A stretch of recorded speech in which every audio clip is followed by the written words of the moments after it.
La seule chose que je peux vous dire au moment où je vous parle, c'est que je vais bien. Et donc je rencontre Hollande, je lui dis, ben moi c'est fini, tu fais ton truc tout seul, tu mets le score que tu veux, parce que moi je participe pas à ton truc. Oh, allez, tu vas pas discréditer le parti, mais je sais bien que tu aimes ce parti, ce qui est vrai, tu veux pas le salir, tu reconnais que tu as perdu. Je dis, ben évidemment, je le sais bien, je m'attendais même pas à gagner, mais à faire un score. Bon, alors comment on arrange ça? Bon, ben, on l'a arrangé, comme on dit. Donc lui 85, moi 15. Cet adversaire, c'est le monde de la finance. Évidemment, en accord avec Hollande ou rien, c'est pareil, hein, il ne tient jamais parole. Non seulement il ne tient pas parole, mais il met plus de 15 jours à annoncer les résultats précis, ce qui est quand même symptôme de quelque chose qui tourne par rond. Vous avez une vision de la France très particulière, monsieur Hollande. Je n'aime pas les régions. Je n'aime pas les régions qu'on vient. C'est un homme, lui, qui aime jouer, et que ça l'amusait de me voir m'humilier, de me voir foudrage, ça le distrayait.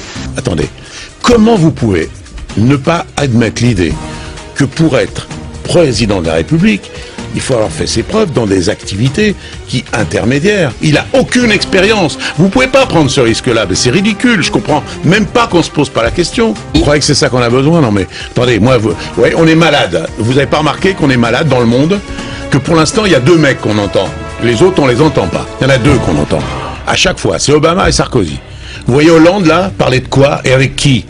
Ils savent même pas qu'il habite, ils savent même pas qu'il existe. La France, c'est pas une espèce d'univers qui se trouve indépendant de tout le reste. Madame, la France, c'est 2% du monde.